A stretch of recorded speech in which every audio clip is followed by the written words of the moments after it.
कि क्या मंदिर बनना जरूरी था या उसके जगह पर हॉस्पिटल बनना जरूरी था। बड़ा भव्य और इतने रुपये की लागत से मंदिर बनाया जा रहा है, अगर उतने ही रुपये में अगर हॉस्पिटल बना दिया जाता। हॉस्पिटल भी होने जरूरी हैं, यूनिवर्सिटियां भी होनी जरूरी हैं। बिस्मिल्लाहिर्रहमानिर्रहीम। अस्सलाम वालेकुम दोस्तों, एक हिंदू शख्स का सवाल था पंडित अनिरुद्ध आचार्य से। उसने कहा कि आप अयोध्या में राम मंदिर बना रहे हैं और करोड़ों रुपए जो है वो उस पर लगा रहे हैं, तो इससे अच्छा ये है कि हम कोई हॉस्पिटल बनाते ताकि वहाँ पर इंसानियत की खिदमत की जाती।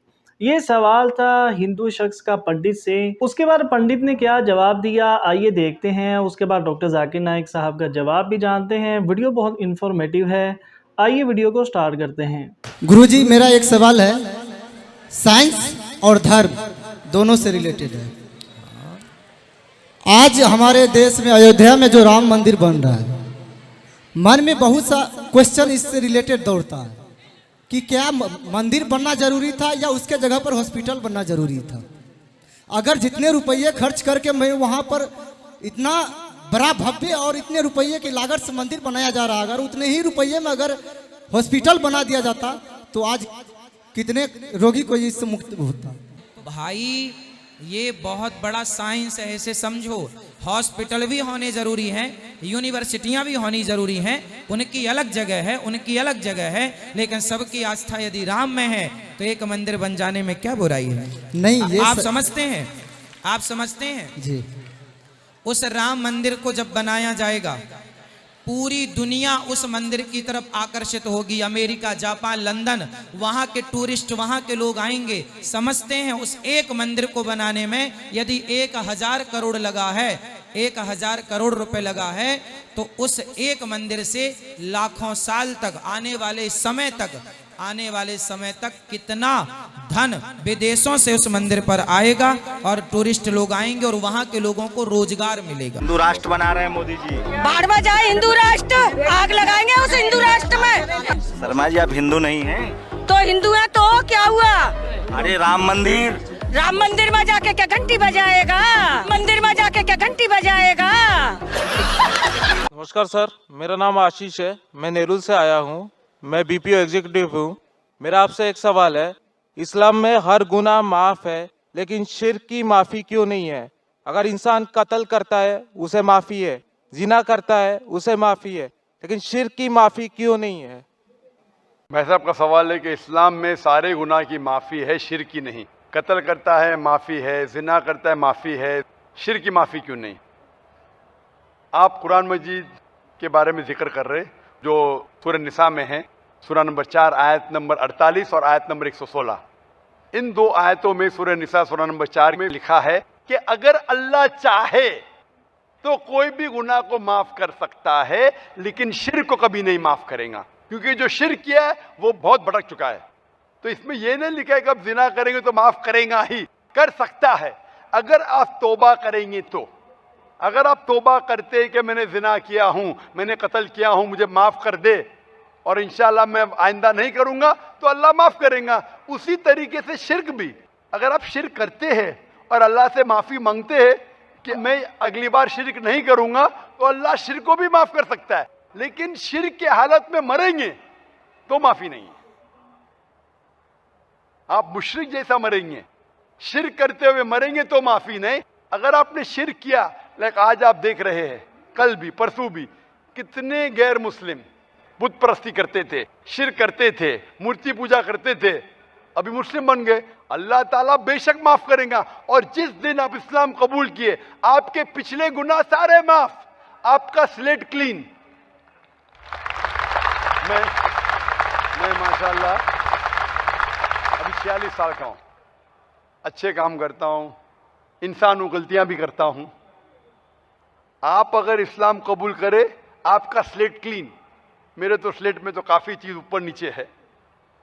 अगर आप इस्लाम कबूल करें तो अल्लाह के रसूल फरमाते आपके सारे गुनाह माफ, स्लेट इज क्लीन।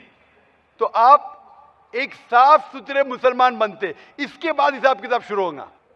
तो अगर आप मूर्ति पूजा करते थे, नहीं करेंगे तो क्यों माफी नहीं? सबसे बड़ा गुनाह है, क्योंकि अगर आप जिना करते गलत है, आप रेप करते गलत है, लेकिन आप उस इंसान को चोट पहुंचा रहे। आप अगर कत्ल करते, गलत करते, लेकिन अगर मूर्ति पूजा करते तो उस खालिक के नाफरमान हैं, उस खालिक को गाली देने से फर्क नहीं पड़ता है। लेकिन अगर आप उस खालिक को गाली देंगे तो उसके अहकामात पे कैसे अमल करेंगे? आप उसके बताए रास्ते पे भी नहीं चलेंगे, आपका नुकसान होगा। तो आपके नुकसान को रोकने के लिए खुदा कहता है कि मूर्ति पूजा मत करो, कि मूर्ति पूजा करेंगे तो आप उसके जो अहकामात पे अमल नहीं करेंगे, आपको नुकसान होगा, उसके साथ साथ और भी गुनाह करेंगे। इसीलिए मूर्ति पूजा करने वाला सबसे ज्यादा बहका हुआ इंसान है। लेकिन अगर आप गलती के लिए माफी मांगते हैं और कहेंगे कि अगली बार नहीं करेंगे तो अल्लाह ताला आपको माफ करेगा। मैं पूछना चाहता हूं, आप मूर्ति पूजा में मानते हैं भाई साहब? जी मानते हैं। क्यों, आपको लगता नहीं गलत है? आप क्या हिंदू है? जी आपके मजहबी किताब में लिखा है, छंदों के उपनिषद में चैप्टर नंबर 6 अध्याय नंबर 2 श्लोक नंबर 1, एकम अद्वितीयम, खुदा एक है, उसके अलावा कोई नहीं है। लिखा है श्वेता उपनिषद में अध्याय नंबर 6 मंत्र नंबर 9, नाचस्य कसी जनिता न चदीपा, उस ईश्वर, उस भगवान का कोई रब नहीं, उसके कोई वालदेन नहीं। लिखा है श्वेता उपनिषद में चैप्टर नंबर 4 मंत्र नंबर 19 में, न तस्य प्रतिमा अस्ति, उस ईश्वर, उस भगवान की कोई प्रतिमा नहीं, कोई अक्ष नहीं, कोई पिक्चर नहीं, कोई पेंटिंग नहीं, कोई फोटोग्राफ नहीं, कोई मूर्ति नहीं, कोई बुत नहीं।